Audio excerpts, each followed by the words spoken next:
আসসালামু আলাইকুম। ঐতিহ্যবাহী বিলপাড়া হাটে এই অবস্থা। একটা সময় ছিল যে এই হাটে পা রাখার জায়গা ছিল না, কারণ প্রত্যেকটা অলি গলি মানুষে ভরপুর থাকতো।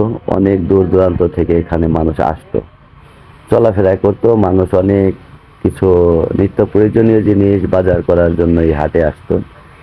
এখানে গরুর মাংস থেকে শুরু করে খাসির মাংস থেকে শুরু করে সব কিছুই পাওয়া যাইতো এক সময়, মাছ তরকারি বিভিন্ন কিছু। আজ এই হাটের যে পরিস্থিতি, এই হাটে শুধু অল্প কয়েকটা দোকান আসে যা সকালবেলার বাজারের চাইতেও কম। সকালে ছোট্ট ছোট্ট মোড়ে যে বাজারগুলো বসে সেই বাজারের থেকে অনেক কম লোক আসে এখানে। এখানে অল্প কিছু সংখ্যক দোকান প্রতিনিয়তই খোলা রাখে, প্রতিদিনই খোলা রাখে, কিন্তু এখানে আগের মতো সেই হাট আর নাই। এখানে একটা সময় বড় বড় মাছ আসতো, গরু জবাই করতো, খাসি জবাই করতো, অনেক কিছু পাওয়া যাইতো। আজ এখানে কিছু সংখ্যক সবজি পাওয়া যায়, কিছু মাছ তরকারি পাওয়া যায়, মরিচ পেঁয়াজ কাঁচামরিচ পাওয়া যায়, কিন্তু মানুষের আনাগোনা একেবারেই নাই। শূন্য হাট। এই যে যারা বিক্রি করতে আসছে তাদেরকেই শুধু দেখা যাচ্ছে, তাছাড়া কিন্তু হাটে সেরকম মানুষজন দেখা যাচ্ছে না। আসলে হাটের প্রচলন একেবারেই কমে যাচ্ছে, কারণ প্রত্যেকটা মোড়ে মোড়েই তো বাজারের মতো শুরু হয়ে গেছে।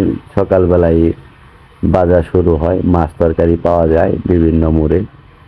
প্রত্যেকটা গ্রামের আনাচে কানাচেই ছোট্ট একটা বাজারের মতো আছে। সেই রকম বাজার থাকার কারণে পুরাতন যে হাটগুলো, এই হাটগুলো ধ্বংসের মুখে। এই হাটে এখন মানুষ আসে না, দুই একজন মানুষ আসে, দুই একজনে মাছ বিক্রি করতে আসে। এই যে এটা হলো মাছ বাজার, অথচ এখানে কোনো মাছের কোনো চিহ্ন বলতেই থাকে না কত সময়। এখানে দুই একজনে মাছ বিক্রি করে, কারণ এখানে আগের মতো লোকজন আসে না, লোকজনের সমাগম হয় না। এই লোকজনের সমাগম হয় না বিদায় এখানে মানুষ, হাটেও মানুষ বিক্রেতা আসে না, ক্রেতাও আসে না। আগের দিনে দেখছি, আমরা যখন ছোট ছিলাম তখন দেখছি এই হাটে বাঁশ বিক্রি করতো, ধান বিক্রি করতো, পাট বিক্রি করতো, সরিষা বিক্রি করতো। কিন্তু এখন শুধু এখানে ওই দুই একটা পেঁয়াজ রসুনের দোকান, দুই একটা মাছের দোকান, দুই একটা এই সবজির দোকান, এইটা নিয়ে আর কি বিলপাড়া বাজার চলে। তাছাড়া বিলপাড়া বাজারে এতটাই ধ্বংসের মুখে যে এই হাটে, রবিবার এই হাট হয়, কিন্তু নামে মাত্র হাট হয় বিলপাড়া, কিন্তু এই হাটে মানুষজনের সংখ্যা খুবই কম, ক্রেতার সংখ্যা খুবই কম, একেবারেই শূন্য।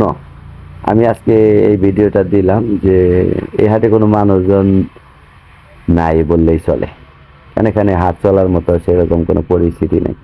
তো ভালো থাকেন সবাই, সুস্থ থাকেন। পুরাতন ঐতিহ্যগুলো ধরে রাখার জন্য চেষ্টা করবো ইনশাআল্লাহ। এই বলে আমি আপনাদের কাছ থেকে বিদায় নিচ্ছি। আসসালামু আলাইকুম রহমতুল্লাহ বারাকাতুহু।